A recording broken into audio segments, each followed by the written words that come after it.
อบุญสูงหมูหมากายเป็นคน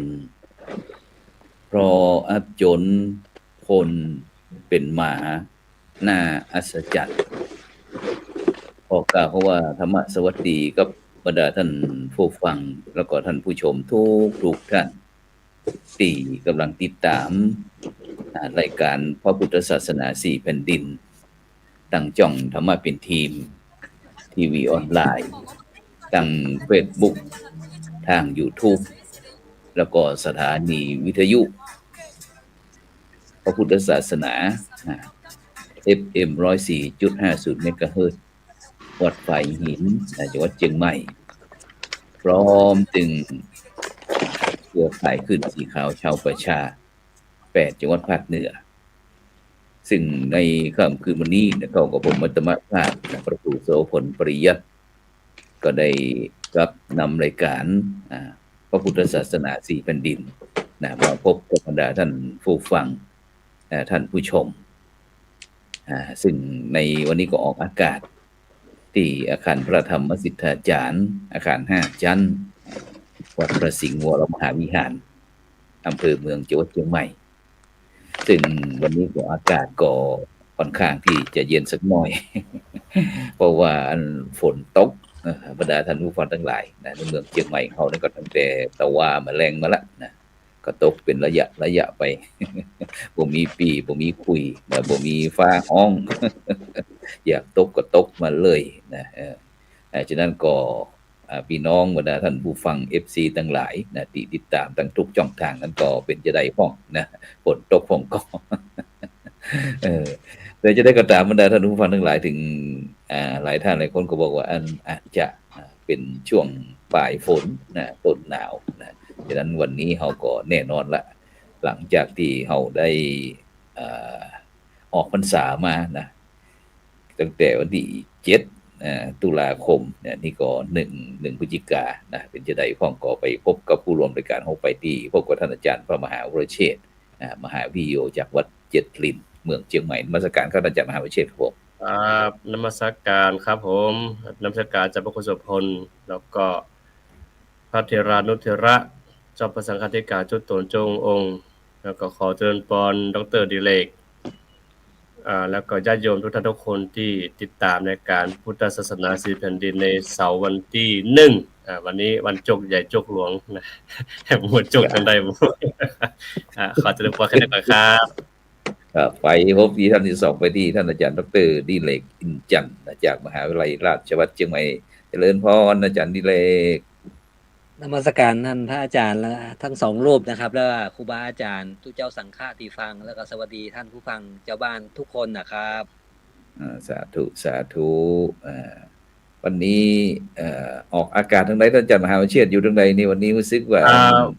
วันนี้เน็ตจะกระด้างสักหน่อยหนึ่ง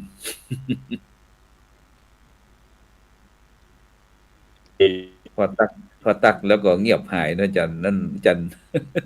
ที่วัดได้ครับเนื่องจากว่าแล้วก็ปะกับญาติธรรมซึ่งก็จริงๆแล้วก็มีบุคคลสำคัญที่มาอยู่ที่หั่นซึ่งหลายปีที่ผ่านมานั้นก็มีเจื้อราชวงศ์ตะเมืองยองเพิ่นมาอยู่หั่นตัวยแล้วก็ตอนนี้เพิ่นก็ถ้าภาษาเฮาปัจจุบันก็คือว่าสวรรคตไปแล้วแต่เพิ่นก็มาเป็นสามัญชนอยู่ที่หั่นแล้วก็ถึงพ่อถึงแม่ก็ได้จากไปละซึ่งเพิ่นก็มาก็มีหยังครับมีกฎหมายนะมีกฎหมายมารยาทศาสตร์หลวงนั่นมาแต่ว่ากฎหมายที่ตะวันนั้นมีกฎหมายที่ราชการรส5ตั้งเขียนเป็นตัวลือไว้แล้วก็เพิ่นมีทายาทส่วนมากจะเป็นลูกธิดาเนาะเป็นลูกธิดาเสียนักกว่าแล้วก็เพิ่นก็บ่อยู่ตัวยเพิ่นก็ไปแยกย้ายไปทำมาหากินบ้านเมืองนอกพ่องอยู่กรุงเทพไทยพ่องแล้วก็สุดท้ายมันเหลือแต่2เท่าอยู่หั่นน่ะครับก็เลยว่าอย่างใดดีเมื่อก่อนผมก็ขึ้นสู่ลงหาไปนอนบ้านเปิ้นพ่องอย่างพ่องเมื่อก่อนที่มนอน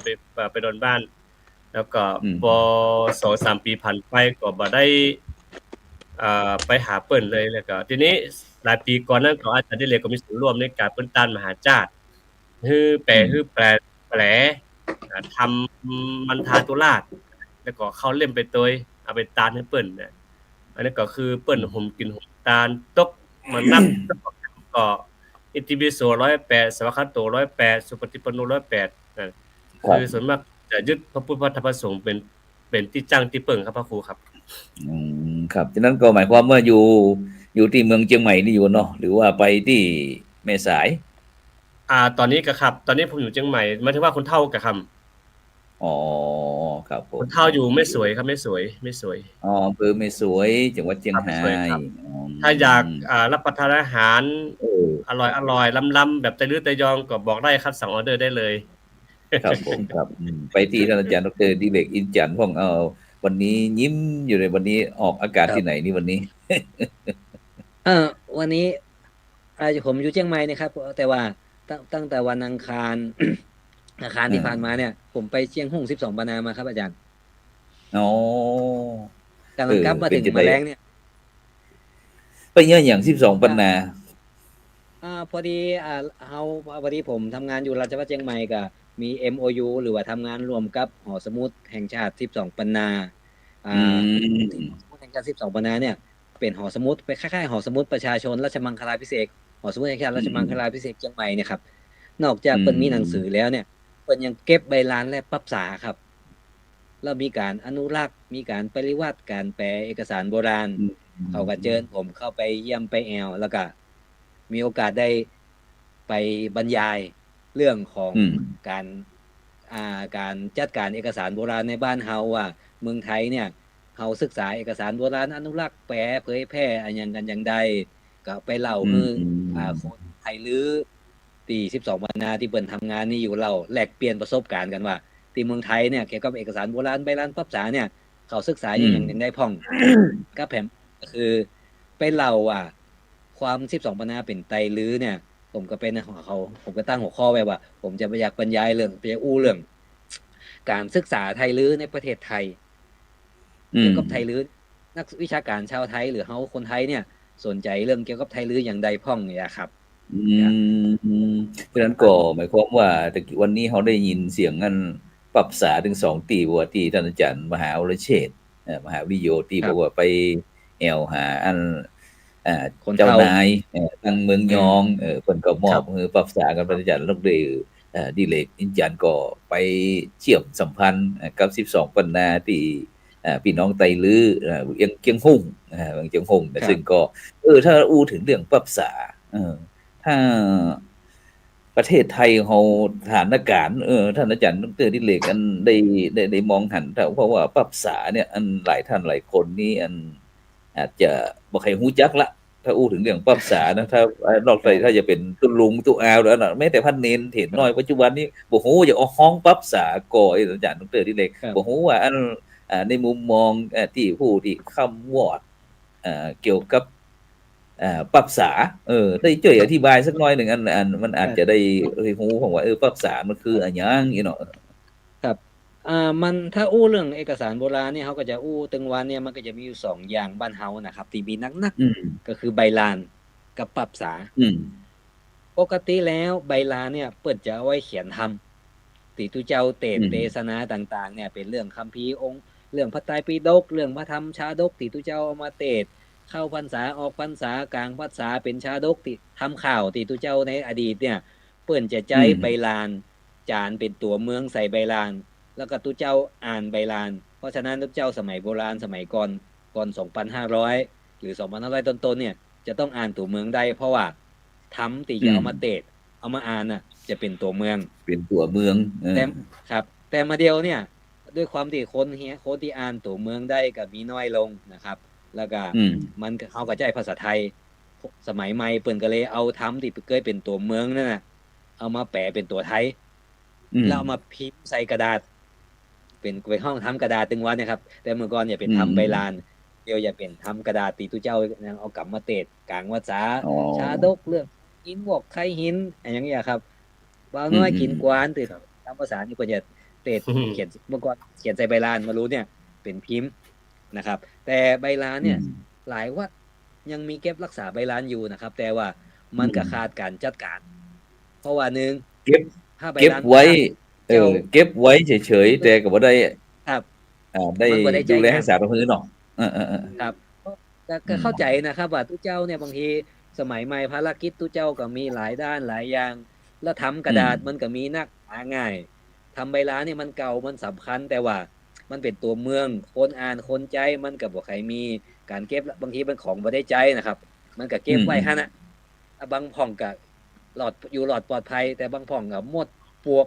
น้ำท่วมไฟไหม้เสียหายไปพ่องก็มีครับ ครับ แต่อันนี้ สาธุ ส่วนมากเนี่ยจะถ้าเป็นใบลานมันจะเขียนทำแต่แหมอันที่ท่าน ครับ รู้ว่าก็คือปรับษาปกติ ป ป รั รั บบ ษา ษาเนี่ยมันจะเป็นกระดาษเอามาตบเอามาเขียนเนี่ย ส่วนมากจะเป็นองค์ความรู้ประวัติศาสตร์ตำนานคาถาตำหายายันอย่างเงี้ยครับเปิ้นจะเอามาเขียนแต่ปรับษา ซึ่งเฮากับป้าตึงอยู่ในวัดกับบ้านปัวน้อยปัวหนานที่เปิ้นปูจาน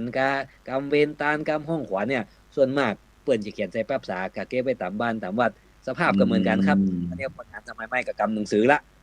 บ่ได้ไปอ่านกับปรับมาอ่านแล้วปรับเก่ามันก็จะรู้เสียหายไปพ่องเนี่ยครับ อันนี้บ้านเฮานะเจียงตุงเจียงตุงก็เขายังใจอยู่ แต่เมืองลือเนี่ยช่วงเขาปฏิบัติวัฒนธรรมเขาเป็นคอมมิวนิสต์มีอยู่ช่วงหนึ่งที่เขาบ่ได้ใจเขาบ่ได้สนับสนุนให้เรื่องตัวเมืองเรื่องกำเมืองเรื่องกำลืออย่างครับในร้านบางส่วนก็เสียหายชำรุดไปพ่องทำลายไปพ่อง แต่ประเดี๋ยวก็เกิดการฟื้นฟู มีหน่วยงานมีองค์กรมีวัดวาต่างๆที่ลุกขึ้นมาเพียวเขาทำหอสมุดทำพิพิธภัณฑ์เริ่มมีนักขึ้นครับก็ถือว่าเป็นของเก่าของแก่ครับเขาก็เริ่มมาสนับสนุนเพราะว่าของใหม่เนี่ยเจ้าที่ไหนก็ได้ แต่ของเก่าที่เคยมีมันมีค่าขึ้นมาอย่างครับ ครับสา ฉะนั้น ธุ จากนั้นก็อาจารย์ดร.ดิเรกก็ได้อู้ถึงเรื่องใบลานเนาะคัมภีร์ที่บันทึกเรื่องเรื่องราวเรื่องเล่า ครับ เรื่องราวบันทึกเป็นนั้นภาษาคำ เมือง เมือง เนาะเป็นคำเมือง ครับ เป็นคำเมือง คำเมือง แล้วก็ที่พระสงฆ์องค์เจ้าที่ไว้ใจเทศน์ไว้อ่านไว้อู้คณะศรัทธาญาติโยมฟังแล้วก็ปรับษาปรับษาที่ทำจากกระดาษ แต่ก่อนเป็นตัวเมืองกันเนาะเป็นตัวเมืองแต่ก็ใจที่พ่อครูบาอาจารย์ต่างๆ ที่บันทึกเนาะเกี่ยวกับเรื่องตำรับตำราก็ถ้าเป็นปัจจุบันนี่ก็อาจจะเป็นสมุดโน้ตเนาะเป็นสมุดโน้ตก็ได้แต่ก็เป็นตัวเมือง แต่ที่ท่านอาจารย์นั้นมหาวรเชษฐ์เพราะผมได้ดูที่อันเปิ้นบอกว่าเป็นตัวทำ ครับ จานอันรอสอเรื่องรอสอก็คือรัตนโกสินทร์ศักราชนั่นแหละสมัย แค่นี้ครับ ในหลวงรัชกาลที่5เพิ่นว่าได้อู้เรียนกฎหมายนี่บอกว่านั้นตัวทำอันอาจารย์วรเชษฐ์มันแตกต่างระหว่างตัวเมืองก็ตัวทำมันจะได้ลองอู้ฮือแล้วได้อ่อนผู้ฟังบ่ด้วยสาธุครับที่จริงแล้วเนี่ยเท่าที่ผมได้อ่านในเนื้อหาเนี่ยส่วนมากจะแปลจากตัวกฎหมายที่ของไทยเฮาไปโดยตรง แต่ว่ามีบางคำที่เปิ้นพยายามตีความตัวบทกฎหมายนี่คือพิ้วเข้ากับเมืองว่า เพราะว่าตำราตัวนี้มาจากเจ้าเมืองว่า คือเจ้าเมืองว่าเนี่ยก็เมืองว่าเจียงขานข้ามรวยไปแหมเมืองหนึ่งนะครับ ข้ามไปแหมจะอยู่เมืองยองนะไม่ใช่เจียงตุงนะครับ ข้ามไปแหมเมืองหนึ่งซึ่งถ้าท่านใดที่ศึกษาประวัติศาสตร์ฉานตะวันออกเนี่ย มันจะมีเมืองแต่ละเมืองมีแต่เจ้าตรงนั้นนะครับ เจ้านั่นเจ้านี่มาตลอด แต่ละคนก็ต้องมีกัมปีเนี่ยกับตัวมาตลอด เพื่อว่าจะมาใจกับบริบทแต่ละบ้านแต่ว่าแปลกมาก ในหัวเมืองล้านนาของเฮาเนี่ยตั้งเหนือแต่เนี่ยกฎหมายที่มีอิทธิพลมากที่สุดคือมังลายศาสตร์นี่เป็นปรับษาหนาปึกเลยแหละครับหนาผมได้ถ่ายทอดในประมาณนี้หนามันยกตัวอย่างอุทาหรณ์ฎีกายกตัวละครในธรรมบทเข้ามานะครับมาประกอบในสำนวนในการพิจารณาความเพื่อฮื้อลงล็อกเหตุการณ์นั้นๆแต่ว่ากฎหมายฉบับนี้เนี่ยน้อยคนที่จะแปลจากไทยเฮาไปเพราะว่าต้องใช้ความเปลี่ยนมากขนาดนักอาจารย์พระครูครับใช้ความเปลี่ยนต้องเขียนมาแล้วคนที่บ่ฮู้กฎหมายมาเขียนก็บ่ได้แหมเพราะว่าอยู่ๆที่จะมาเข้าใจภาษากฎหมายได้อย่างใดล่ะคดีอาญาคดีการลงโทษบางคนก็ซักหน้าผาก บางคนก็ซักมือซักอย่างคือตีความหมายว่า ถ้าคนใดมีเครื่องหมายจะอี้ปุ๊บเนี่ยแสดงว่าคนนั้นต้องอยู่กับคนนี้เท่านั้นขายบ่ได้ใครจะยับไปบ่ได้ใครจะเอาไปเก็บเป็นคนใจคนงานของคุณบ่ได้เพราะว่าคนนี้มีสังกัดเป็นเจ้าของนะครับอันนี้คือเปิ้นจะเขียนเป็นจะอี้ตลอดเวลาดังนั้นก็คือว่าอ่าคนเฒ่าคนแก่เหล่านี้เนี่ยท่านมาเนี่ยท่านจะเอาอย่างมาเลยเนื่องจากว่า1มันต้องเอาตัวรอดอย่างเดียวตัวอันเพราะว่ามันจะอยู่มาบ่ได้ละบางอย่างอันนี้คือเอาของนักๆไปบ่ได้หมายความว่าเอาของที่ง่ายที่สุดแถมนั้นคือโจรนักตัวพระเจ้าพระครูการลบหนีเข้ามาโจรนักต้องหนีหัวโชกซนแล้วถ้าต้องขออภัยใจคำนี้เพราะว่าอย่างเจ้าหม่อมคำลืมเจ้าที่สองปนานะที่อยู่ไม่สวยได้เมื่อก่อนเปิ้นเล่าให้ฟังเหมือนกันนะว่าบางคนนี่เนี่ยเอามาเนี่ยต่างเงินทรัพย์สินทรัพย์สมบัติเนี่ยเอาต่างจ้างต่างมาหลายอันมาหลายมันมาปุ๊บเนี่ยสุดท้ายต้องมาโดนปล้นต่างๆเพราะฉะนั้นสิ่งเดียวที่ต้องจำเป็นที่ก็คือว่าต้องเอาชีวิตรอดให้ได้อันใดล่ะตำรานี่รับรองคำว่าขจรบ่สนใจแน่ๆก็จำเป็นต้องตำรามานี่ไงครับแล้วผมก็มาหันว่าโอ้เมื่อก่อนนี่เปิ้นบ่ยอมเปิดเผยอะไรสักอย่างครับเปิ้นบ่ยอมคือหันเลยว่าเอกสารเหล่านี้มีแต่ไหนเพราะบังเอิญว่าผมก็ไปสำรวจดูว่าพ่อเขามามีหยังพ้องมาติดตัวมาก็เลยสอบถามบางคนก็เอาทำเวสสันตละมาบางคนก็เอาทำตำรายันมาเพื่อจะมาหากินทางเพศ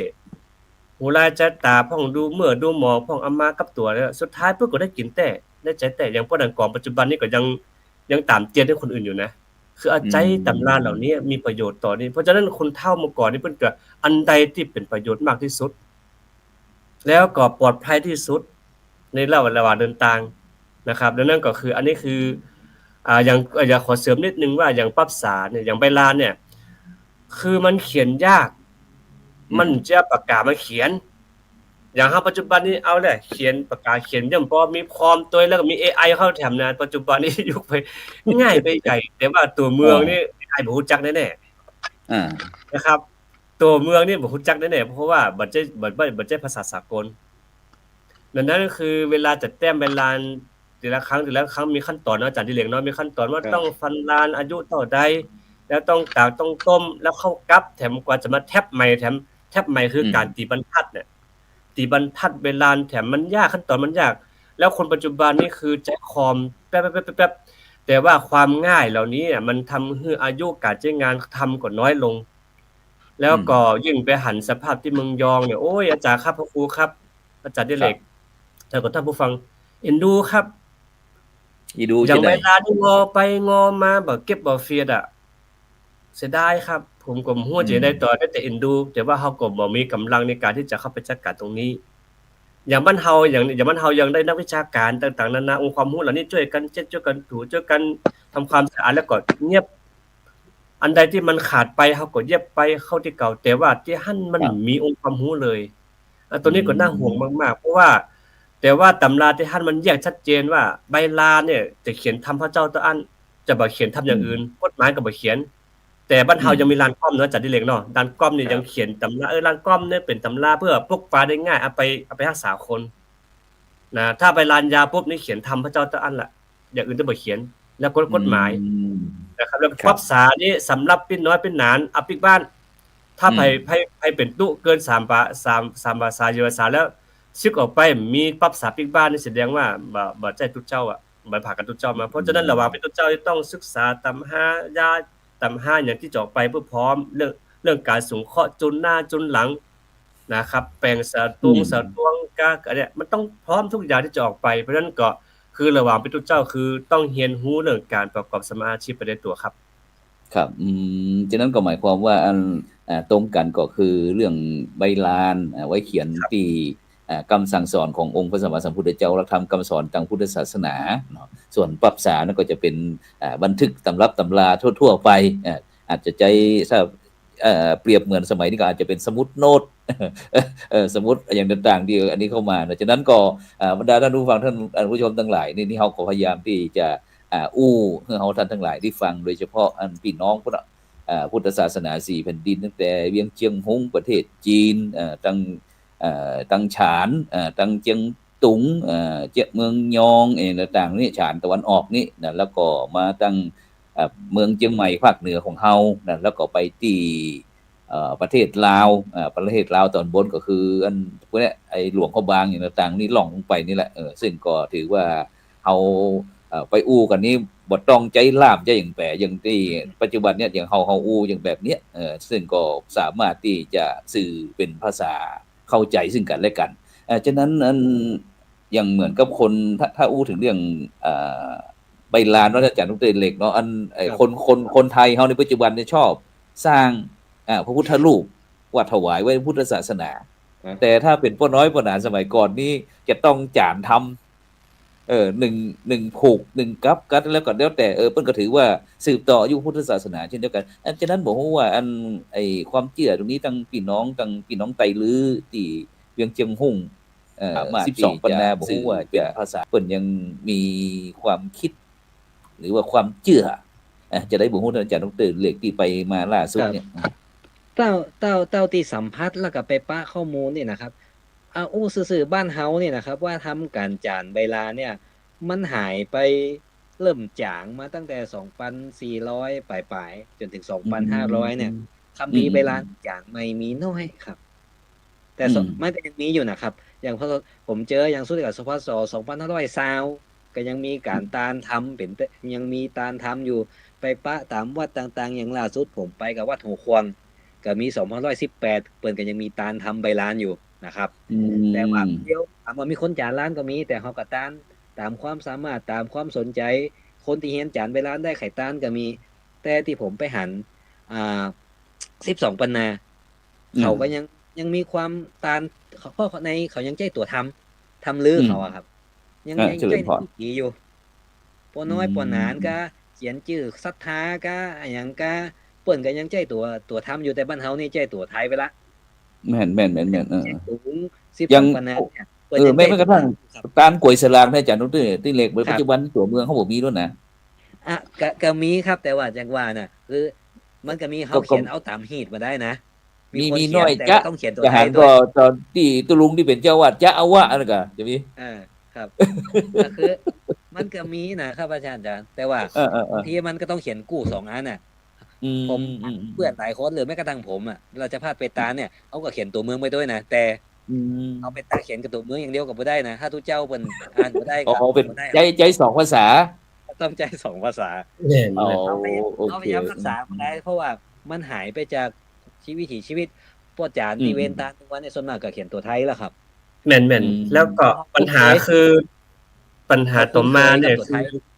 การออกเสียงก็บ่ถูกบ่แม่นตัวเหียนอกจากที่เฮาไปอู้กันว่าสวัสดีเนาะเฮาสุขสวัสดีสวัสดีไปเหียเนี่ยครับก็ว่าเด็ดทำไปติวไปตัวสวัสดีครับมันเป็นเรื่องความหมายนะที่จริงเฮาอยู่ด้วยความสวัสดีก็คืออยู่แบบมีความสุขกายสบายใจเพลิดเพลินถ้าแปลตามความเป็นแท้ๆนะแต่ปัจจุบันเขาว่าอยู่ด้วยความสวัสดีมันอยู่แล้วมันอย่างใดสวัสดีแล้วก็คันตวาก็เป็นคันตะหวาไปเหียมันคือการเสียของเฮามันไปหมดเลยเพราะฉะนั้นอาจารย์ได้เรียกว่ามันอย่างไวยากรณ์ล้านนาของเฮาถ้ามีการแนะนำดีๆเนี่ยอย่างนักเตะทั้งหลายแลเนี่ยบางทีวันตาเนี่ยมันอ่านเป็นวันทาไปแต่เนี่ยวันทามีวันตามีพันเตเนาะเราต้องเป็นวันตามีพันเตสัพพังอัปปลาตังคามัทเมสัพพังก็เป็นอ่านเป็นสัพพังไปแล้วมันก็กลายว่าพอพานเขาออกว่าสัพพังตัวปะตัวพอพานออกเป็นตัวปอปลาอย่างตัวทอฐานเขาออกเป็นตัวตอเตาแต่ปัจจุบันนี้อย่างจอจานเขาเขียนจื้อเนี่ยที่จะไม่เสียสูงจื้อละแต่เขาไปเติมจะตะว่ามันกำผมมันก็เป็นจื้นมันก็การเสียงซ้อนเสียงมันเป็นเรื่องปกติครับเพราะว่ามันแต่ละภาษาครับแต่ละภาษาก็จะมีการออกเสียงของเฮาถ้าเกิดเฮาใจตัวอักษรภาษาไทยไปเขียนตัวเมืองมันก็ถ่ายทอดเสียงได้บ่เต็มที่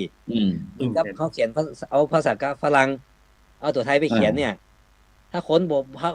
ฮู้ศัพท์น่ะก็ตึงอ่านบ่เสียงตึงบ่ถูกนอกจากเขาฮู้ศัพท์จำศัพท์เขาก็ออกเสียงตามศัพท์ไปครับแต่ว่าที่มันเล่ายังจบได้ด้วยก็คือเรื่องเจินอย่างเมืองยองเจียงตุงไตลื้อเจียงหุ่งหรือบ้านนอกเนี่ยเขายังใจในวิถีอยู่ครับใจภาษาอู้ ภาษาอู้ด้วยภาษาเขียน โอ้ ด้วย เขียนด้วยครับ อ๋อ เขียนด้วย สาธุสาธุอย่างเมืองยอนี่เปิ้นเลยเจ้าศรัทธาปุ๊บหมายมีเจ้ามูลศรัทธาตึงปานในปานนอกมีบ่เขียนว่าสมณศรัทธาอาจารย์พระครูโสพลปริยัติแล้วก็ ถ้า เขีย เป็น น ตัวหนัง เจ้า สือ สมณศรัทธากับเจ้าสมณศรัทธาแล้วก็ตั้งปานในปานนอกมี ตัวนั้นก็เจตนาศรัทธาอีเนาะ ครับครับ เพราะว่า จะเขียน เพราะว่า ตัวหรือ เขายังด้วยความที่เนื้อข้อหนึ่งถ้าจังจีนเนี่ยมันจะใช้ภาษาจีนมาเขียนตัวเมืองมันก็บ่ได้ไงครับ เขาก็เลยรักษาไว้ แล้วอย่างพม่าเหมือนกัน แล้วเราบอกว่าคนพี่น้องลูกหลานไต้ลื้อมัน2-3รุ่นนี่บอกว่าในปัจจุบันเป็นจังได๋ท่านอาจารย์ดร.ดิเลกกี้12มันก็เหมือนกับบ้านเฮาเลยครับ คนเฮา บ้านเฮาเนี่ย คนเฮาอู้ได้อ่านได้ คนรุ่นกลางอู้ได้ แต่อ่านเขียนบ่ได้ และคนรุ่นใหม่เนี่ยคือถึงอู้บ่ได้ถึงเขียนบ่ได้อ่านบ่ได้ล่ะครับ มันก็อู้กับ ใช้ภาษาจีนหมดเลย สภาพสังคม เขาติดต่อกับจีนครับ มัน แต่ก็ ก็ เรี แล้ ย วน ก็ โรง บอ เรีย ก น ว่า เฮาอะครับ แต่ว่าโรงเรียนสอนตัวเมืองอย่างบ้านเฮาแต่ก็หมอกคือฮู้มาได้ มันจะไปอ่านเป็นแต่เป็นว่าก็บ่ได้ครับ แต่คนรุ่นใหม่ยังอู้ภาษาเมืองอยู่เนาะ ตั้งบ้านนอกก็อู้อยู่ครับ แต่ถ้าอยู่ในเชียงหุงเนี่ยมันก็เป็นจีนไปนะไปโรงเรียนจีนล่ะครับนอกจากอยู่ที่ออกพ่อแม่ เขาจะอู้กำลือใส่ลูกก็อย่างครับ อ๋อฉะนั้นก็เหมือนกับว่าอย่างเมืองเชียงใหม่ของเฮาคนเมืองเฮาปัจจุบันเนี่ยนักเรียนอย่างต่างๆนี่บ่ใครอู้เมือง ครับ บ่ใครอู้เมือง แต่บ่อู้เมืองแล้วก็ส่วนมากก็จะใช้ภาษากลางเป็นห้องว่าภาษาไทยน่ะภาษาไทยภาษาเมืองภาษาใต้ภาษาอีสานนี่ต่างๆเนี่ยฉะนั้นปีเนี้ยยังเข้าพรรษาเข้าตลอดพรรษาพระอาจารย์ก็ลองทดสอบน้องเนนสัก 3-4 รูปเนี่ยลูกศิษย์เฮาเนี่ยลูกหลานเฮานี่แหละก็คือเปิ้นพยายามที่เหมือนกับที่อาจารย์มหาวชิรว่าเนี่ยมันเป็นภาษาไทยพิมพ์ทำภาษาไทยธรรมบรรยายเนี่ยแต่ผมคือบังคับน้องเนนเนี่ยคือเป็นอู้ภาษาเมืองอาจารย์นิเรศก็อาจารย์มหาวชิรมันจะออกมันจะรสชาติจะได้ มันก็ถึงวันนี้แม้กระทั่งเฮานะครับที่เฮาอู้กับเมืองนี่นะครับมันก็ยังมีสำเนียงแบบไทยการทับแบบไทยศูนย์เข้ามาเพราะว่าวิถีชีวิตมันเปลี่ยนไปละเฮาได้พบปะกับคนใจภาษาไทยฟังทีวีไทยฟังเพลงไทยกำไทยใจเฮาก็เวลาเฮาคิดอีหยังจะเขียนอีหยังเนี่ยมันก็ได้รับอิทธิพลของภาษาไทยมานะครับเฮาก็เข้าใจเขาว่ามันว่าทำมันมีความเปลี่ยนแปลงตามยุคสมัยตามความนิยมคนใดอู้เมืองมันก็โอ้เฉยไปอู้ไทยก็บ่ชัดเด้เขาก็เลยเบิดอีหรออู้ไทยบ่ชัดอู้ไทยบ่เลิศอีหรอถ้าอยากฟังกำเมืองแท้ๆต้องจ้างซอจ้างซอนักข่าวล้านนาเนี่ยนั่นน่ะของแท้เลยอย่างบางเตื้อเฮาอ่านว่าปั๊บปะแนงเจิงเนี่ยเอ้าอยู่ๆมาอ่านปั๊บปะแนงเจิงพระเจ้ามานั่งปั๊บปะแนงเจิงมันอย่างไงปั๊บปะแนงเจิงแล้วก็พระเจ้าเพิ่นบ่นั่งฮือแงกไปแงกมาคือนั่งซื่อกึกเดึกแล้วเขาว่ากึกเดึกปุ๊บภาษา TikTok คณะ TikTok ยังเป็นนะกึกเดึกอย่างพวกกึกเดึกเนี่ยภาษามันเป็นภาษาแสลงของ TikTok เนี่ยแต่นั่นคือเปิ้นบ่ฮือเจิญไปทางซ้ายทางขวาคำว่าเจิญอันนี้คือเจิญล่ะแต่ปัจจุบันแทบจะบ่ฮู้เรื่องเลยนะครับแล้วก็ครับก็มันเป็นกรรมเก่าครับเป็นกรรมเก่าแล้วก็ทีนี้ยังอู้ถึงอิทธิพลทางภาษาเนี่ยเดี๋ยวนี้เมืองยองก็เหมือนกันละอ่อนรุ่นใหม่ๆเนี่ยก็ได้รับภาษาไทยหมดเลยจากรัฐบาลมากขึ้นก็ภาษาพม่าเนี่ยคือเริ่มแทรกเข้ามาเริ่มรุ่นใหม่แต่ว่ารุ่นเฮาเข้าไปเนี่ยสัก30-40ขึ้นไปนี่ยังได้อยู่เพราะฉะนั้นน้อยคนรุ่นนี้อ่านตัวธรรมมาได้แต่ว่าคนพญาปึกก็มีนะอาจารย์ดิเลกอาจารย์พระคุณสุพลครับปึกบ่ได้เต้นนะครับไปบวช 3-4 พรรษาแป้นอักขระแตก 3-4 อันก็ยังบ่ได้นะครับหัวดีหัวบ่แตกนะครับเมื่อก่อนลงโทษแดนอาจารย์คือเอานี่บ่หัวเลยนะครับบ่ป๊อกเลยนะครับของไผของมันเลยครับบาเกลของไผของมันต้องมีสมบัติคนส่วนตัวผมได้มาปุ๊บอันนี้นะครับหัวบ่ได้เดี๋ยวค่อยมาเดี๋ยวนี้บ่ได้ถ้าตีลูกหลานเปิดโดนฟ้องนะครับบ่ได้ครับบ่ได้มันเปลี่ยนไปแล้วครับก็พญาปึกคือแท้นะครับโอ้มันก็บ่ได้แท้เพราะฉะนั้นการว่าเพิ่นว่ามาอู้ถึงเรื่องพญาปึกอาจารย์ดร.ดิเลกก่อนที่เฮาเป็นน้องเนนสมัยก่อนที่เฮาจะเรียนหนังสือนี่เฮาจะต้องขึ้นครูเด้อ ตุลุงจะบอกว่าหมู่อันขโยมไปหาไม่อ้อมาอีน่ะเดี๋ยวจะอันมนต์น้ำผึ้งคือกินนี่น่ะอัน ครับ เอ่ออ้อพญาอีเนาะอ้อมโหสถนั่นน่ะอ้อพญามโหสถเพิ่นจะต้องหาเฮาก็หาไอ้อ้อมาเพิ่นบอกว่าต้องแตก7กีบด้วย อีมันต่างหากนะน้ำใส่น้ำผึ้งน่ะอาจารย์นี่แหละเคยก็เป็นน้องเนนเคยกินอ้อพญา เคยเพราะว่าเมื่อก่อนปออุ้ยเนี่ยเวลาเปิดเวลาเปิ้นว่าเวลาลูกหลานนอนจะเข้าโรงเรียนเนี่ยเปิ้นนึงแปลงอ้อแล้วเปิ้นจะมีคาถาเสกอ้อเขาห้องอ้อไผหยามีน้ำผึ้ อ้อง พญา มีควรขันแล้วก็เหมือนกับถึงวันถ้าจะมาเดียวจะเหลือก็มันคล้ายๆกับไหว้ครูนะครับ มีพานไปขอเฮียนไหว้ครูนี่คือไปขอเป็นลูกมอบตัวเป็นลูกศิษย์แต่ถ้าอ้อนี่คือมันจะมีอ้อหลายอย่างครับ อ้อพญาอ้อจินจามอ้อช่าง อ้อดำ อ้อโคสลาอ้อจังซ้อยอะครับ มันก็จะมีหลายอย่าง อาจารย์มหาวิเชษฐ์ก็มีก็ว่าอ้อ ครับ กินอ้อนี่ก่อนจะอัน ผ เฮ็ด ม อย่าง เขา นี้ นี้บ่ได้คือครูจะอั้นครับ อาจารย์พ่อครูจะเดเรกคือหมายถึงว่าผมเขานี้ มันบอกว่าถ้าอยากคือพญาหม้อไอ้เนาะเพิ่นฮ้องพญาหม้อไอ้น่ะเอาข้าวสารใส่กล้วยก้านมะเขือเทศ อ่า นั่นคือพาไปเลี้ยงผู้ผัว อืม มันเตะจากข้าวสารเนี่ย อ่ะ เหี้ย อันนั้นเป็นเคล็ดเป็นธรรมเนียมเป็นพิธีนะครับ แต่พิธีเรื่องกินอ้อพญา มันก็ ที่ อย่า ยอมให้มีที่มันให้มีนะครับ ครับ แต่ก็ใจวิธีนั่นคือเอาก้านมะเขือเทศผู้ผัวเป้า อ้อนี่ต้องเป็นแต่เป็นป่าต้องไปตัดอ้อมา ครับ เสาะน้ำผึ้งมา มีขันตั้งน้ำผึ้งใส่แล้วต้องมีเสกอ้อแล้วมีพิธีกิน แต่อ้อนี่เป็นบอกเป็นเขาเอาน้ำผึ้งใส่คือมาอมกินใส่ยอใส่ปลามาก่อนแล้วครบมันเป็นสัญลักษณ์ครบที่อาจารย์ว่าแตกเจ็ดไม่อ้อนี่มันก็เป็นป้องมันครับพอครบเนี่ยมันจะแตกแล้วเวลากินเนี่ยพวกเขาก็จะขว้างไปตั้งหลัง ออกกองออกหน้าต่างออกอย่างไปคือตกไปตั้งนอกไป เหมือนกับคือมันแบบเสียงมันป๊อกมันครบเลยยังป๊อกเนี่ยคือเหมือนกับคือมันพหยามันปองมันแตกฉานเนี่ยครับ ก็อันอย่างวันนั้นพระอาจารย์ไปงานศพที่อันเจ้าคณะอำเภอรองพระครูสิริสุเมธากรนั่นน่ะพอดีส่วนมากขอความเจื่องเฮานั้นก็อันเวลาเฮาไปส่งสการตานขาบเฮาก็จะมีกระบอกน้ำยาดเนาะที่ก็จะใจไม่อ่อนเสร็จแล้วเพิ่งจะสั่งนั่นน่ะเอาไม่อ่อนมาด้วยเด้อที่เด้อแมลงนี้จะอันพอดีอันละอ่อนมันจะเรียนหนังสือกันนี่นะจะขึ้นครูสักหน่อยนึงอีนะเฮาก็เอาอ่อนที่อันใส่น้ำยาเก็บไปนี่นะแล้วก็ไป นั่นมันบอกหลวงกะฮะบอกใหญ่บอกหลวงกะอ้อน้ำ ก็ ยา หมอกกับนิ้วก้อยเจ้าหัวอันเนี้ยน่ะ ครับ กับนิ้วก้อยของเขาเนี่ยมันก็บ่ใหญ่ถึงว่าหัวไม่โป้งหัวไม่มืออย่างนั้นนะฉะนั้นก็ถ้าเฮาอู้ถึงเรื่องภาษาเนาะมันก็มีการวิวัฒนาการเหมือนกันเนาะถึงแม้อันเฮาจะพยายามที่จะรณรงค์รักษาจะได้ก็ตามอย่างนั้นสมัยก่อนนี่อันถ้ามึงแป้ถ้ามึงแป้เฮานี่ก็จะมีเกี่ยวกับอันก่อนนี่มันเวลาอู้จากันอย่างบ่าวจีบสาวอีเนาะเปิ้นก็บ่ใจกำตรงๆเปิ้นจะใจกำข้าวกำเคียอีอ่ะฮ้องนั่นนะเหมือนก็ท่านอาจารย์มหาวชิรบอกว่ากำซออ่ะกำข้าวกำเคียกำซอนี่ก็เปิ้นจักเอิ้นก็อันเนี้ย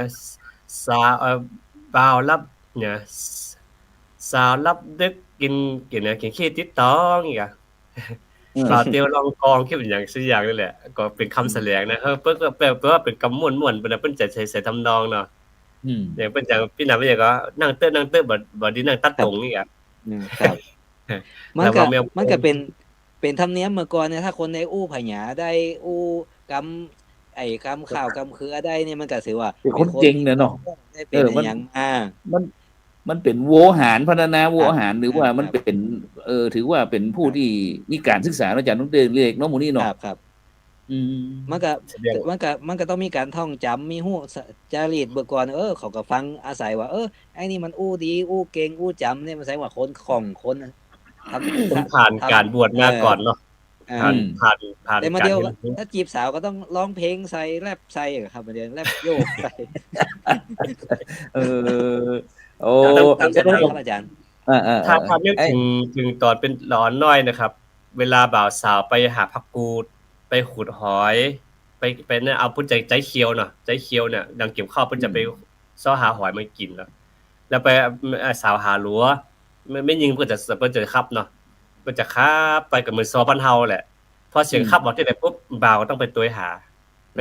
ไปช่วยเก็บหลัวพ่องฟันหลัวพ่องแบกไม้หลัวพ่องนี่นะก็คือต้องการเอาใจเนาะมันธรรมดาแล้วก็บางเทื่อไปเก็บพ่อกูก็เก็บไปหยังไปขับตอบโต้กันไปนะครับสาวก็ขับอีเปิ้นใจก็ขับต่อไปอันนี้ก็คือเป็นลักษณะที่วัดชาวภูมิปัญญาของแต่ละบุคคลไปเพราะฉะนั้นคือการเห็นฮู้ระหว่างสนทนาปราศัยกันแต่ว่าบ่มีโรงเรียนนะโรงเรียนก็น้อยที่จะได้เห็นก็เห็นผ่านแบบนี้ครับก็อันจะไปหาปน้อยปนานเนาะยังแม้กระทั่งตีกองหลวงด้วยเนาะอันตีกองด้วยอาจารย์ดร.ดิเลกอาจารย์มหาวชิรเนาะเพิ่นจะมีชื่อเพิ่นว่าลูกเตอะสาวเสือคบตุอย่างจีบทัดที่เพิ่นตีกองไอ้หลวงที่วันนี้นะมีจังหวะมีจังหวะจะทัดจะอะไรแล้วก็ปัจจุบันนี้เฮาก็จะมองถึงเรื่องแม้กระทั่งการแสดงการฟ้อนกันเราวันนั้นไปที่พี่น้องไตลือ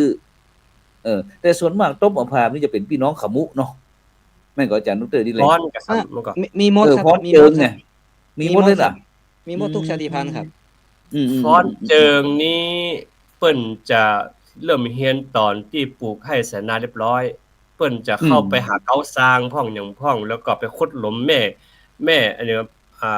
แม่3ขุมแม่5ขุมแม่9ขุมเปิ้นจะขุดขุมเรียบร้อยแล้วก็ต้องเอาครูบาอาจารย์มี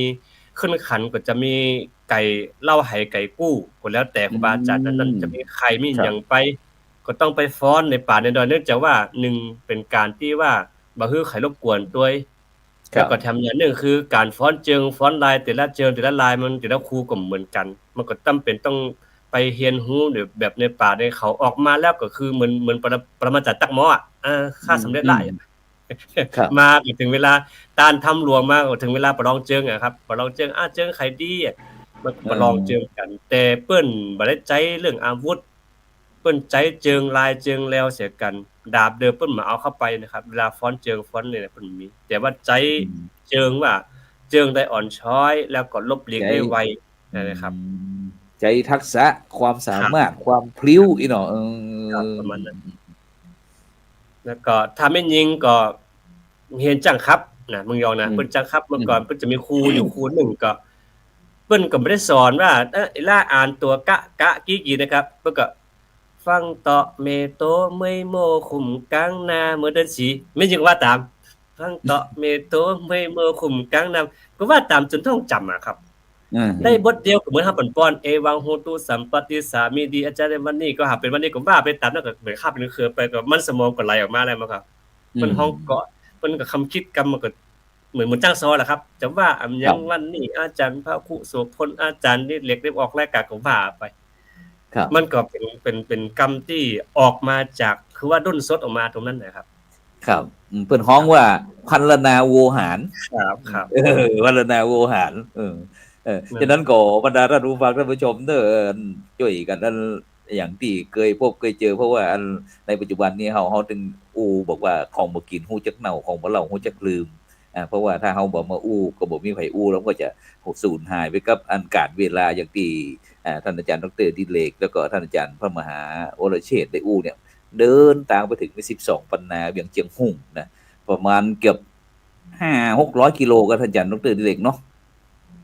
ครับเกินเนาะน่าจะเกินเนาะเวียงเจียงหุ่งนี่เกินอยู่นะฉะนั้นก็อันจำเป็นอย่างยิ่งนะที่เฮาท่านทั้งหลายจำเป็นที่โดยเฉพาะคนเมืองที่เฮาตลอดบอกว่าถ้าคนเมืองบ่ภาษาเมืองแล้วใครจะมาใครจะมานะฉะนั้นก็อย่างที่อันวัดพระสิงห์วรมหาวิหารท่านอาจารย์จรีสุนทรศิลป์พร้อมตึงสภาวัฒนธรรมเนาะที่เพิ่นอันได้เปิดตอนนี้รับสมัครเปิดที่สอนที่วัดพระสิงห์วรมหาวิหารเพิ่นก็จะใช้อาคารที่โรงเรียนธรรมศึกษานะครับจริงๆผมสนใจเรื่องปกตื่นนะครับการคำนวณปกตื่นแต่ก็ตอนนี้ยังติดต่อเรื่องอาจารย์นี่ก็สักกลินอยู่สักกลินว่าจะยังได้พ้องเพราะว่าเห็นตอนเช้าถ้ามีเวลาก็น่าจะไปแจมตอนเช้าเพราะช่วงนี้การเห็นก็เริ่มเบาลงก็ถ้ามีก็น่าจะไปคำนวณเพราะว่าเฮาเป็นตุ๊เจ้าเนี่ยฮู้บ่ได้ครับมาหาดูมื้อจันทร์วันที่เนาะวันจันทร์วันดีวันนี้ว่า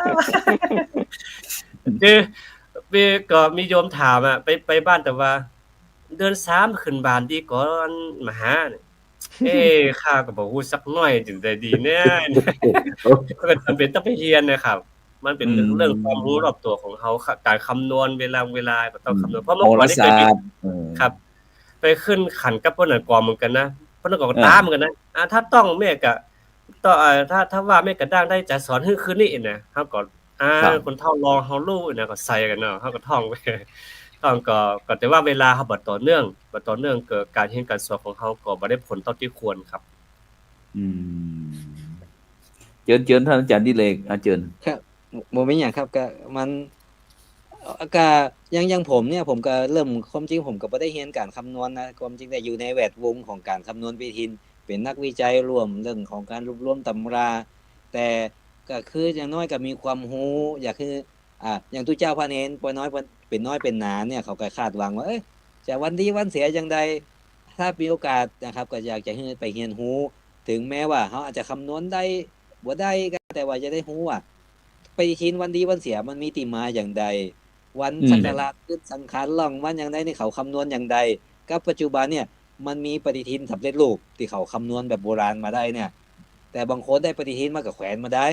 เพราะว่าบ่เข้าใจว่าที่มาเป็นอย่างใด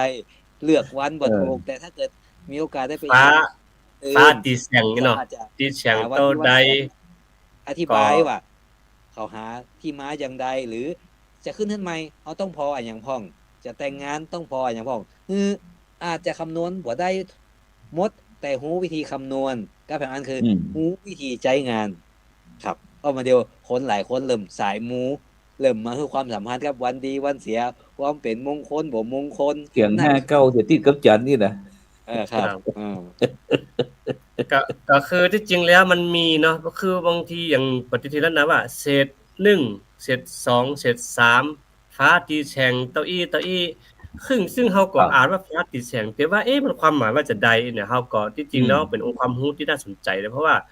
การคำนวณโบราณของเฮานี่ผมว่าท่านสมัยตลอดนะท่านมีความรู้ความสมัยและคาดการณ์ว่าอนาคตข้างหน้าเนี่ยมันยังบ่สูญหายแต่มีคนบอกเสมอว่าเดี๋ยวนี้สายมูเนี่ยจะรุ่งเรืองกว่าสายอย่างสายปัญญาครับเพราะว่าสายมูนี่กินบ่ขาดกินบ่เสี่ยงมันก็ปรับเปลี่ยนไปตามกาลเวลาตลอดเวลาอันนี้คือเขาเท่าที่ญาติโยมเล่าให้ฟังนะครับก็ฟังไว้ก็ดีครับ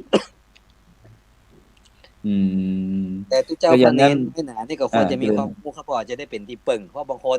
เขา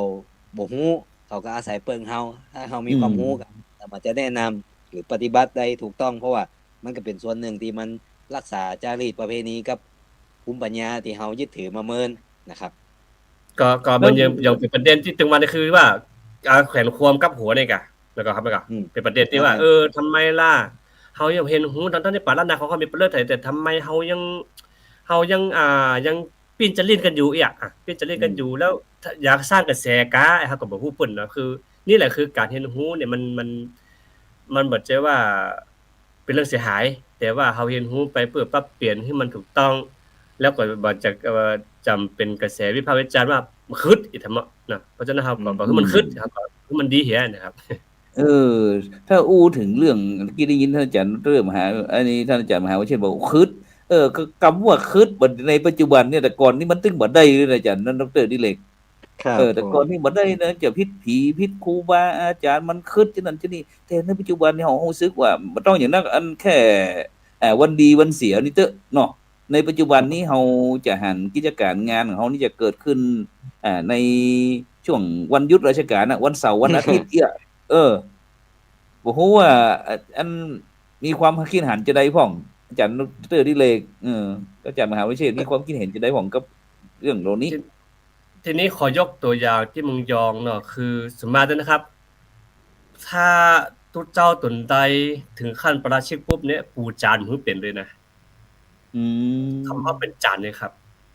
เขาบอกว่าขนาดเป็นทุกเจ้ายังบ่สามารถควบคุมตัวเองได้ปุ๊บแล้วจะเอาศีลธรรมกรรมฐานที่ได้มาสอนเปิ้นคำพูดเป็นเลยนะครับมีคนหนึ่งมีคนคนหนึ่งเคยมีเหตุการณ์แบบนี้นี่เป็นนานหลวงนี่แหละครับก็บ่เอาเลยจนกระทั่งปัจจุบันก็ยังบ่สามารถจะเป็นผู้จันได้นั่นคือของค่าที่จะถือทีเดียวนะครับผมอันนั้นเพราะว่าสังคมเขามีทางเลือกวันดีวันเสียกัน วันดีวันเสียเหมือนกันครับเมื่อก่อนนี่เฮาดูขึ้นแฮมดูวันเป็นมงคลเหมือนก็เฮาเลือกสามารถจะเลือกวันประกอบกิจกรรมได้แต่คนสมัยใหม่มันทางเลือกมันมีน้อยหนึ่ง เจริญพร ผู้ร่วมงานญาติพี่น้องลูกหลานเนี่ยครับมันตัวเลือกมันน้อยความเข้มข้นมันก็บางอย่างก็เลยผ่อนหายไปบ่เป็นหยังก็ฮะเนี่ย มันเนี่ยมันบ่อยๆเข้าเขาก็เลยมันลื่นไปเหรอได้จังไปเหี้ยขอเสริมนะครับจากมื้อจันทร์วันดีกว่ากายมื้อตันวันด่วนเนาะกายมื้อตันแล้วมื้อจันทร์วันดีมีเนาะสะดวกยามว่างสะดวกมันเป็นการนั้นวัฒนธรรมที่มันไหลคนเฮาไปมาหาสู่กันสะดวกกว่าท่านอาจารย์มาหาอันวรเชษฐ์อาจารย์ดร.ดิเรกเพราะว่าอันสมัยก่อนนี่ของเฮาคนเหนือคนเมืองเฮาก็อยู่กับคนเมืองน่ะเนาะแต่ในปัจจุบันนี้จะว่าจะอั้นก็บ่ได้พระครูครับเอาเมื่อก่อนนี่เฮาตายนี่นะเฮาตายปุ๊บไปเผาเลยปั๊บนะต้องบ่ต้องรอญาติพี่น้องเลยบ่สนใจแต่ณปัจจุบันนี้ครับว่าญาติพี่น้องคนนั้นก็มาคนนี้ก็มาเนี่ยฮีตเหล่านี้นี่ถ้าพูดตรงๆเลยคือความสิ้นเปลืองมันหนักนะครับบางทีซกๆนึงไป 2-3 แสนนะเดี๋ยวนี้เมืองยองก็มีนะครับเมืองยองเอาไว้สอนสีคืนจากที่มันเคยมีสวนไปทำนะครับเดี๋ยวนี้สวนไปทำกับกุศลเลยแล้วก็จากที่บ่มีปราสาทเมืองยองก็มีปราสาทนะครับเดี๋ยวนี้จะมีบ่ทบเหมือนที่บอกไฟต้องตันก็จิบอกไฟต้องตันจะบอกอันโคมลอยเหล่านี้มันเคยมีปล่อยนะครับมันจะปล่อยปีละ1ครั้งคือกรรมพรรษาแต่ปัจจุบันนี้งานทุกงานปล่อยโคมไฟครับซึ่ง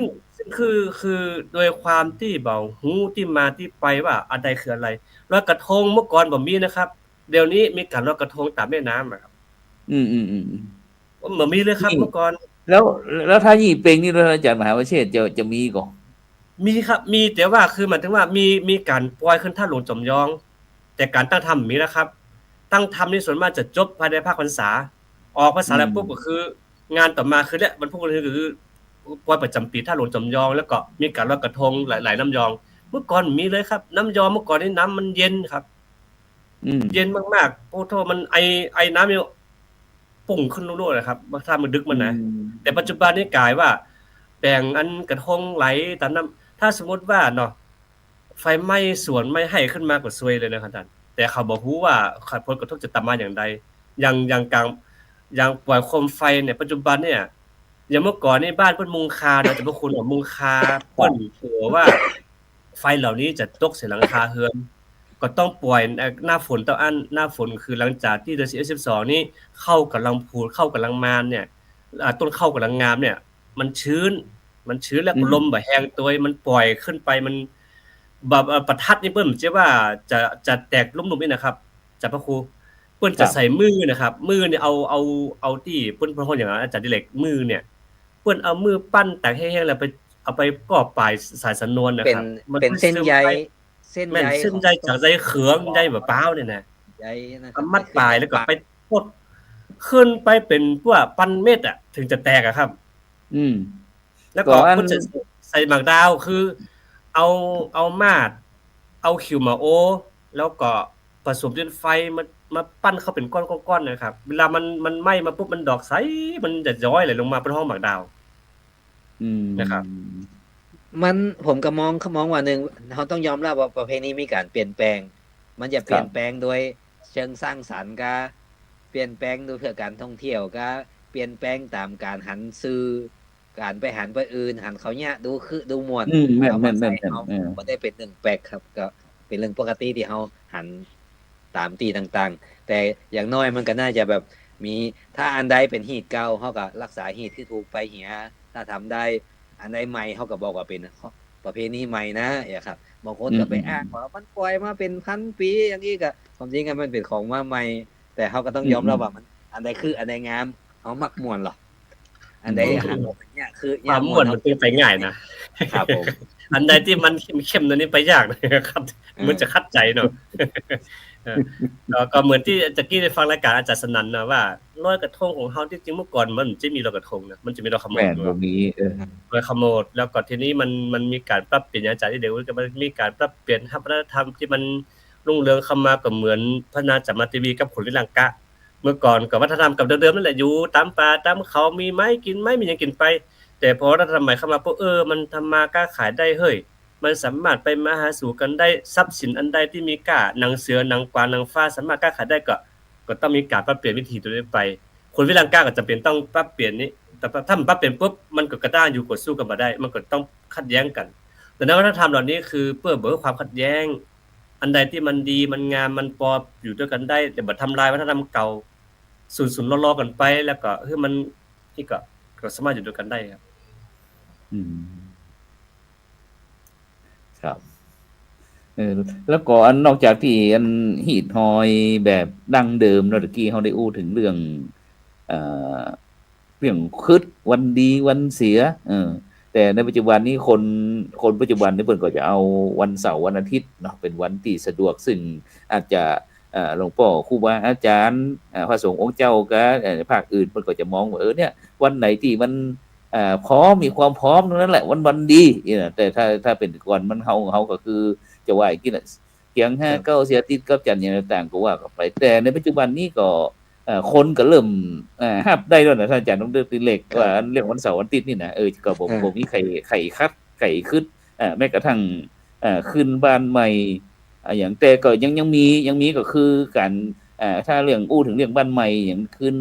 การแปลงเฮียนแปลงบ้านนี่เฮาก็จะมีการขึ้นต้าวทั้ง4เนาะขึ้นต้าวทั้ง4จ้อยๆขยายหน่อยนึงต้าวทั้ง4เป็นอย่างต้องขึ้นต้าวทั้ง4เพราะว่ามันจะ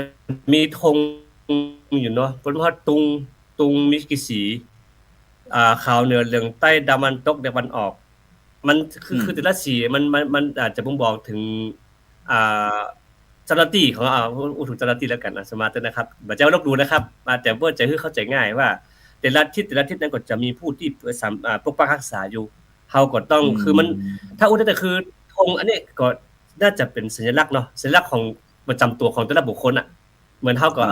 เกิดปีงูเทวบุตรเทวดาหน่อยอันแต่ละจันทร์นี่เนาะแต่ละจันยังตาเป็นรุนปักเนาะก็ต้องรักษาทิศนี้เนอร์อย่างครับมันก็จะไปตามนี้แล้วทีนี้อย่างเฮาก็คือว่าคนเกิดปีมะเส็งต้องไปปูชาพระธาตุนี่เนอร์อย่างมันก็ต้องเป็นสัญลักษณ์กันไปเพราะนั้นก็คืออันนี้คือว่ามันก็จะอย่างเฮาไปเจิญอันเอาพระคุดเนี่ยกันเนาะพระประคุดเวลามีปล่อยหลวงเฮาต้องไปอาราธนานิมนต์ประคุดมารักษางานมันก็เหมือนกันบ้านหอเฮิรนเดินดาของเฮาก็มีเจ้าที่เจ้าแดนที่ดูแลเพราะว่าสิ่งเหล่านี้แม้แต่ต้นไม้ก็ยังมีเทวดารักษาบ้านหอเฮิรนเดินดาวก็มีเทวดารักษาเพราะฉะนั้นฮิตหรือฮิตยองเนี่ยกรรมษาเพิ่นจะขอสมาเทวดาเฮือนแล้วก็มาขอสมาเทวดาพ่อแม่ลูกหลานก็ต้องเตรียมข้าวตอกดอกไม้แล้วขอขมากรรมอันนี้ก็เหมือนกันครับคือพ่อแม่ดวงวิญญาณของเฮาของปู่ย่าตายายก็คือถือเทวดาที่ปกปักรักษาของเฮาในหอเดินดาวตรงนั้นตัวเองครับดีเนาะอาจารย์ดิเรกอาจารย์ดิเรกนี้อย่างเสริมพ้องตรงนี้ก่อนที่เฮาจะหมดรายการเฮาละฮือสักนาทีนึงเปิดเสียงหน่อยนึงครับผมก็บ่มีหยังแล้วครับก็คืออย่างท่านมหาว่ามันคือมันถ้าเรื่องหลักธรรมทางศาสนาก็พุทธเจ้าบอกว่าเลิกดีงามดีก็คือสะดวกอันนี้บ่ต้องไปกังวลกับเลิกยามให้เฮาทำดีแต่ความเชื่อดั้งเดิมของเฮามันก็มีเรื่องวันดีวันเสียเรื่องความเชื่อคิดบ่คิดถ้าเป็นไปได้ก็คือเอามันให้มันพอดีพองามเอาบ่จะว่าปฏิเสธอย่างใดอย่างหนึ่งโดยสิ้นเชิงเพราะว่าคนเฮามันอายุรวมกันหลายหมู่หลายเหล่าวิถีชีวิตเปลี่ยนแปลงไปจากเดิมสมัยก่อนเนี่ยให้เนี่ยสวนจะทำบุญมันได้ก็ได้วันพระไปวัดได้แต่มาเดียวนี่มันทำงานราชการมันต้องวันเสาร์วันบ่มีคนมารวมงานเนี่ยครับมันก็ตามยุคสมัยประเพณีนั้นอาจารย์ดิเรกได้อู้ถึงเรื่องเนี่ยไอ้สวนแต่ว่านี่อันพระครูโสพลนั่นได้ปลูกพระคะน้ากวางตุ้งแต่วันนี้วันเสาร์วันนี้ปลูกมะแตงบอกว่าสุกเอาเราเสาเอาหน่วยคือนั้นมันก็เป็นความเชื่อครับจะสร้างความมั่นใจสร้างความอุ่นใจอาจจะมีสถิติก็ได้เขาเคยคงอย่างสังเกตว่าละถ้าปลูกวันนี้มันตึงบ่ดีครับ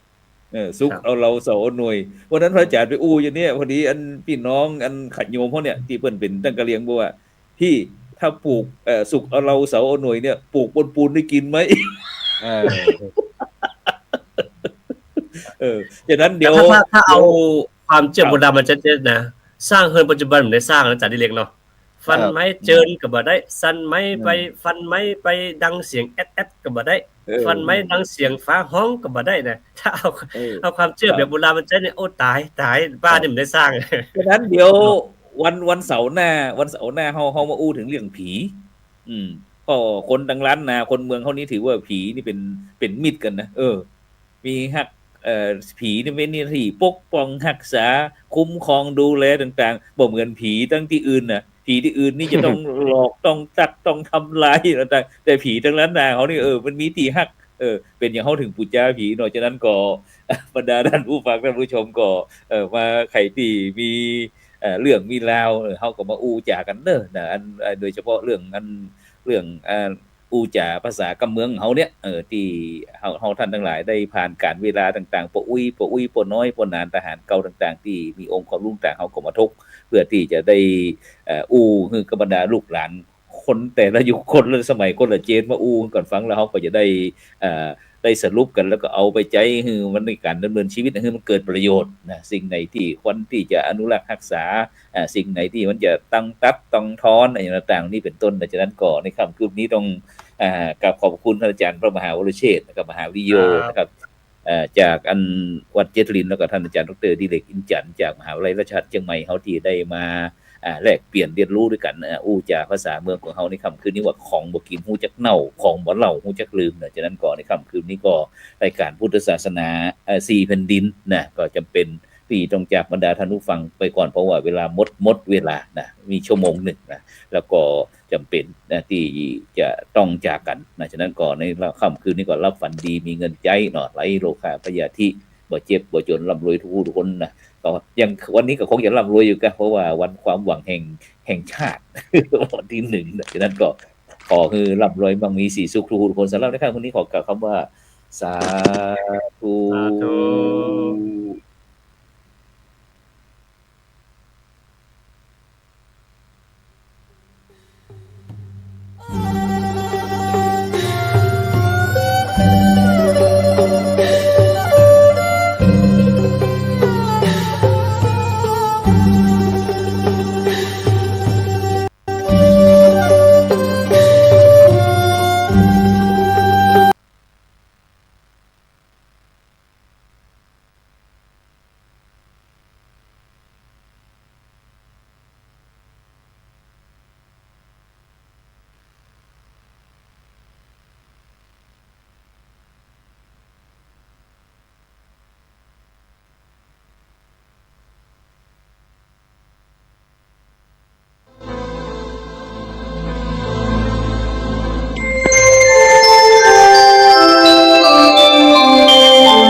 ขณะนี้ท่านกำลังฟังสถานีวิทยุกระจายเสียง FM 104.5 เมกะเฮิรตซ์